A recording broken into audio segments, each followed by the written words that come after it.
जैसा कि last episode में हमने देखा कि लुओ फेंग ने फैंटम जेलास को हराकर उसके घमंड को चकनाचूर कर दिया था और फिर वो अपनी स्ट्रेंथ को बढ़ाने के लिए सी ऑफ इल्यूजन में ज्यादा से ज्यादा पॉइंट्स अर्न करने की कोशिश करता है। पर इससे उसे मालूम होता है कि अर्थ पर मौजूद खतरे से निपटने के लिए उसकी कल्टीवेशन स्पीड काफी नहीं है। इसीलिए वो अपनी ग्रोथ को तेजी से बढ़ाने के लिए अपने मास्टर से बातचीत करने के बाद स्काई ब्रिज के लेवल 7 का ब्रेक थ्रू करने के लिए जाता है, जिसे उसने सक्सेसफुली कर भी लिया था।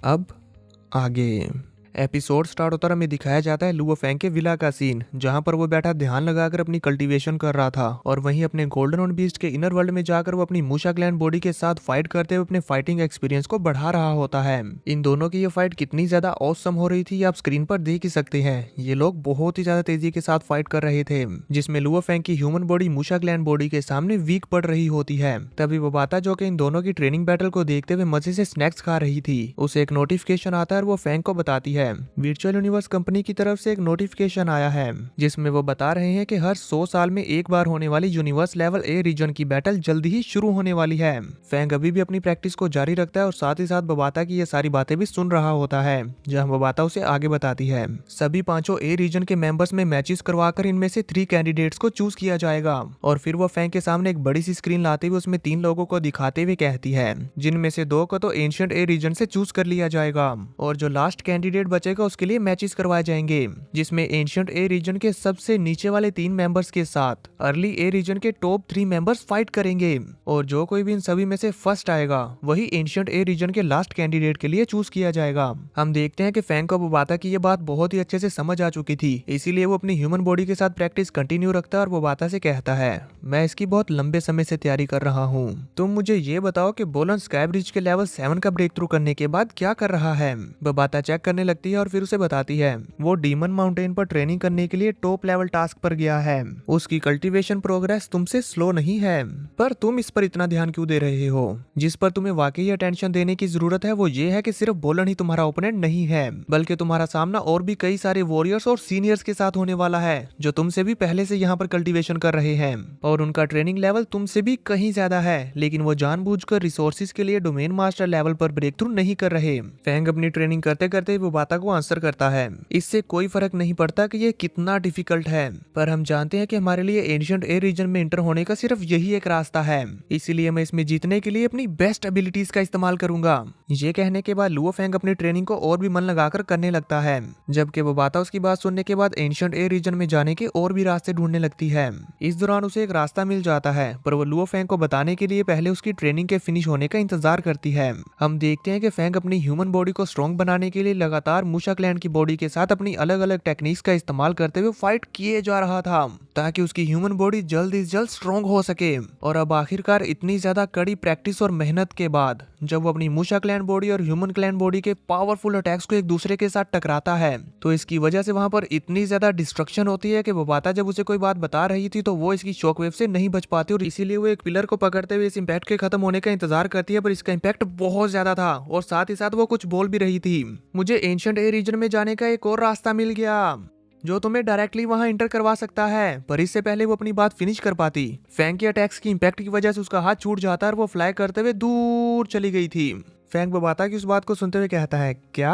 अब वहां पर अटैक के इम्पैक्ट खत्म हो जाने के बाद लुओ फेंग अपनी प्रैक्टिस को रोक देता है, तो बबाता उसके पास आते हुए उसे बताती है, तुमने सही सुना, तुम एंशिएंट ए रीजन में डायरेक्टली इंटर हो सकते हो, पर उसके लिए तुम्हें एंशिएंट टोंगटियान माउंटेन का ब्रेक थ्रू करना होगा।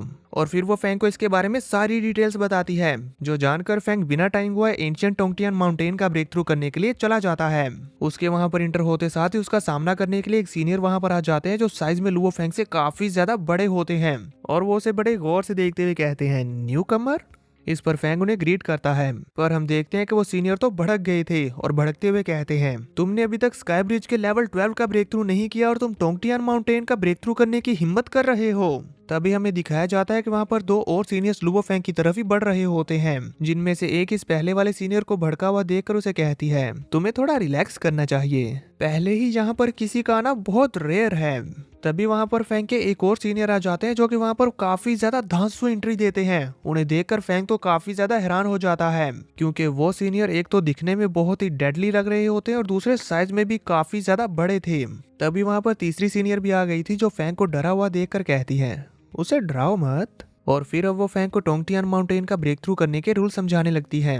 वो कहती हैं कि यहाँ के रूल्स बहुत सिंपल हैं, तुम्हें बस यहाँ इस माउंटेन पर मौजूद नीचे से लेकर ऊपर तक सभी गार्ड्स को किल करना होगा और तुम्हारा ब्रेक थ्रू कंप्लीट हो जाएगा। ये अच्छी तरह से समझ लेने के बाद फैंग अपने वेपन को निकालते हुए फाइट के लिए तैयार हो जाता है, जिस पर वो तीनों मास्टर्स उसे अटैक करने के लिए आगे बढ़ने का मौका भी नहीं देते और उसके ऊपर हमला करना शुरू कर देते हैं, जिसमें फैंग बड़ी मुश्किल से खुद को संभालते हुए इन तीनों मास्टर्स की अटैक्स का सामना करने लगता है। ये तीनों मास्टर्स उस पर लगातार एक के बाद अटैक किए जा रहे थे, कभी इधर से तो कभी उधर से। फैंग को तो इन पर रिटर्न अटैक करने का मौका ही नहीं मिल पा रहा था। वो बड़ी मुश्किल से इन तीनों के हमलों से बच रहा होता है। ये काफी नहीं था कि तभी वो थर्ड मास्टर, जो कि असल में स्नेक टाइप की है, वो एक स्पिरिचुअल मास्टर निकलती है, जिसने फैंग के सामने आते हुए उसके साथ आई कांटेक्ट बनाकर उसके ऊपर अपना स्पिरिचुअल अटैक कर दिया था और साथ ही उससे कहती है थोड़ा ज्यादा देर तक टिके रहने की कोशिश करना, मुझे बोर मत होने देना। अब इससे पहले कि उनका ये स्पिरिचुअल अटैक फैंग के माइंड के ऊपर काम कर पाता, फैंग के मास्टर की सील ने उसके अटैक को ब्रेक कर दिया था, जिससे स्नेक मास्टर को काफी बड़ा झटका लगता है और वो गुस्से में फैंग के ऊपर भी फिजिकल अटैक करने लगी थी। इन तीनों मास्टर्स के आपस में अटैक कोऑर्डिनेशंस काफी ज्यादा अच्छे थे, जिसकी वजह से फैंग के लिए इन तीनों का सामना कर पाना बहुत ज्यादा मुश्किल हो जाता है और वो बार बार इनसे पिटे जा रहा था। और अब फाइनली जब उसे अटैक करने का मौका मिलता है तो तब भी तीसरे मास्टर ने उसके ऊपर हमला करते हुए उसे फिर से मुश्किल में डाल दिया था और वह बड़ी मुश्किल से अपनी हेवनली फॉरबिडन शटल की डिफेंस शील्ड का इस्तेमाल करते हुए उनके हमले से बचता है।